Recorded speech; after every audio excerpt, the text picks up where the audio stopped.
राजस्थान में पंचायत और निकाय चुनाव की तैयारियों के बीच ओबीसी आरक्षण का मुद्दा एक बार फिर सुर्खियों में है।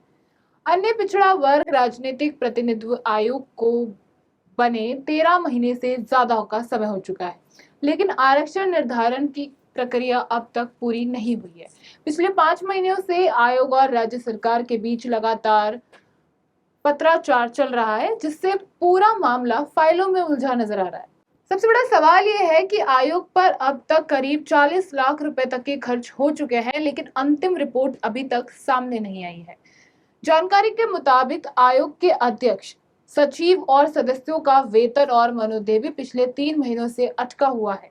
इतना ही नहीं, आयोग के दौरे के दौरान इस्तेमाल किए गए वाहनों के बिलों का भुगतान भी लंबित बताया जा रहा है, जिससे आगे की गतिविधियों पर असर पड़ सकता है। दरअसल पंचायत और निकाय चुनाव में ओबीसी आरक्षण तय करने के लिए आयोग को आवश्यक आंकड़ों और सर्वे की जरूरत थी। शुरुआत में आयोग ने सर्वे करने की तैयारी की, लेकिन मतदान सूचियों के विशेष गहन पुनरीक्षण के कारण ये प्रक्रिया रुक गई। इसके बाद आयोग ने राज्य सरकार से ओबीसी वर्ग से जुड़े आंकड़े मांगे।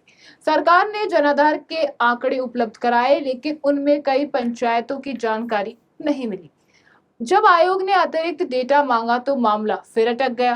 अब आयोग एक बार फिर नए सिरे से सर्वे करने की तैयारी कर रहा है। हालांकि बजट संसाधनों और लंबित भुगतानों के कारण इस प्रक्रिया के सामने भी चुनौतियां खड़ी हो चुकी है। ऐसे में सबसे बड़ा सवाल यही है कि 13 महीने बाद भी ओबीसी आरक्षण का फॉर्मूला क्यों नहीं तय हो पा रहा। क्या आयोग को सरकार के बीच जो चल रहा है पत्राचार जल्द खत्म होगा? और सबसे अहम, क्या इस देरी का असर राजस्थान में पंचायत और निकाय चुनाव की समय सीमा पर भी पड़ सकता है?